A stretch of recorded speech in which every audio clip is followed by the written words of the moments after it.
what led me into this is I was dating a man about 22 years ago who wanted to take his knowledge and sell it on the internet. And he asked me if I could help him. So I was like, that is so interesting. And I'd love to learn more. This is back in the year 2000. So I started researching and we made a really ugly green and white website. But in our first year in business, we made $500,000 online. And I was blown away. I was going to the University of Michigan in the PhD program because I thought I'd be a professor and professors were rich. So that's why I wanted to be a professor. And so I'm like, professors must be rich. I was on the pathway to being a professor.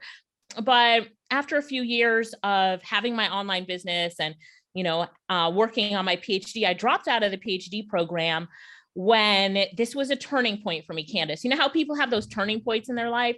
This was a turning point where I knew that I would do nothing else for the rest of my life. So my accountant came to me with a pen and she's like, you need to sign your tax statement. And so, I'm in my mid-20s at this time, and I go to sign my tax statement and it says $2.79 million US dollars. So I'm looking at this tax statement. And then I go to my professor and I ask him how much he makes a year. And when he tells me, I'm like, I'm a dropout and I'll focus on my internet business.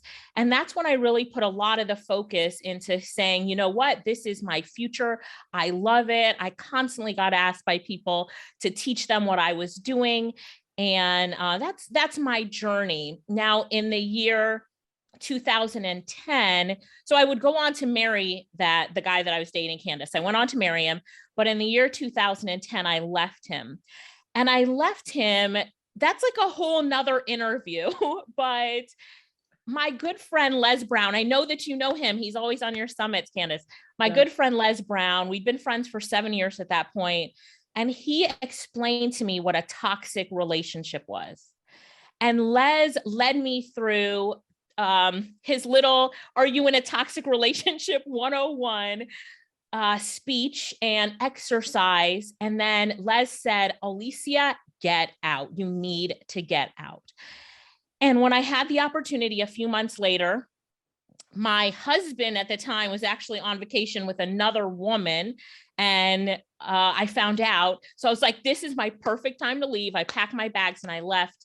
And I thought that although I'd never be in a relationship with him again, that we'd work things out in business. After all, for 10 years, we'd been working together, built millions of dollars in business. But when I left, he locked me out of everything: the bank account, client database, my personal email. My sister and mother worked with us in business. He locked both of them out. He said, if she doesn't come back, you guys can't come back either. And he told me that if I didn't come back, he would make sure my life was miserable. He used other words, but we'll keep it clean here. And so I said, nope, I'm gone. I left. And then I realized what a joint bank account really means, because he locked me out of the bank accounts and everything. That year was our best year in business. We'd made $6 million online. So I went from being a millionaire to being like a zip, zilch, zero. What do you call somebody who has no money in their bank account? Zero-millionaire. And then my bank account started going negative and I was sleeping on my sister's couch. And it was at this point that I rebuilt myself, right? And Les called me again, knowing what I was going through, because he was the one who said, get out now. So he called me and he said, I know that you feel like you're down, but you feel like you've fallen down, but you can look up. So you need to get up, Alicia, get off of the sofa, get up. And he said it 3 times. He said, get up, get up. And then like in his really deep Les Brown voice, he's like, get up. And so I got up and I asked myself, I'm like, I must have, remember, I'm at $0. And so I'm like, I must have something that somebody would be willing to pay me for right now. I must have some skill that somebody would be willing to pay me for. And I assessed my skills and I went onto this website that had just launched. It's still around. It's called Fiverr.com. And I set up myself as a website tester on Fiverr, and the orders started coming in. I started making thousands of dollars a day. And, now I love to teach people that no matter where you are, no matter what happens to you, you have something that somebody would be willing to pay you for. You have skills inside of you that other people would be willing to pay you to help them, to do things for them. And this is where my passion comes from, in teaching people that situation, I don't care if you have $1 million now or $0 right now, you can start an online business from scratch and be successful in a really short period of time.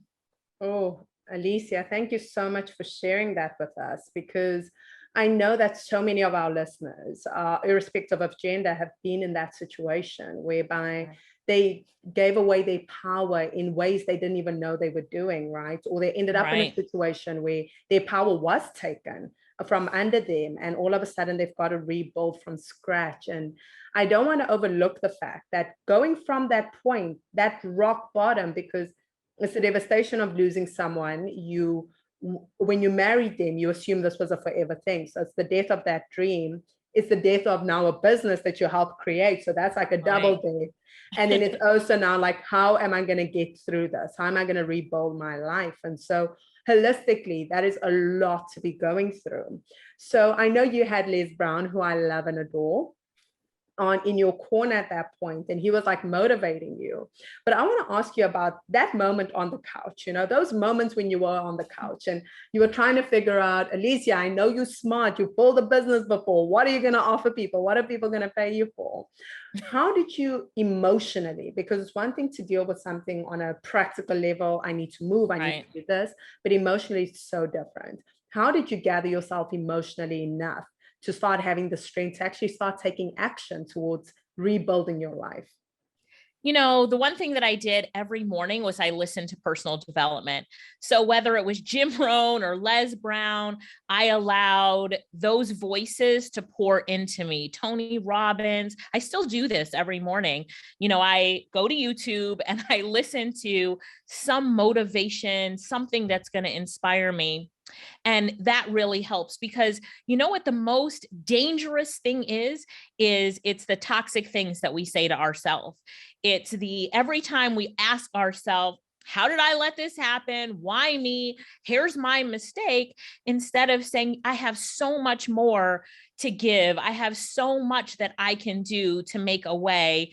And I know that everything is possible for me. So it's listening to others pour into me. They didn't even know it, but in their YouTube videos and listening to them, they're pouring into me. And it's something that I recommend to people all the time. And then also, I made my list of 10 positive affirmations that I say to myself every day.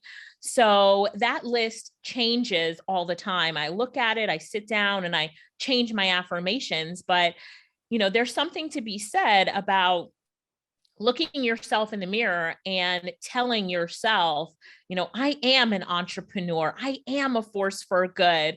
I have qualities that other people. So you just make your list of affirmations and speak it to yourself in the mirror. It feels silly the first few times, absolutely. But then it becomes your spiritual food and what you need to energize yourself. The most important thing to do every day is remember that the morning is your battery. So in order to plug in and charge yourself, you have to understand what you need as a person. What do I need in order to make my day absolutely amazing? And for me, it was, I need to listen to inspiration and motivation before my feet hit the ground. I need, the first time I look into a mirror in the morning, to say these positive affirmations. And then I need to get through my day with intention and understanding, what can I do today to make tomorrow better?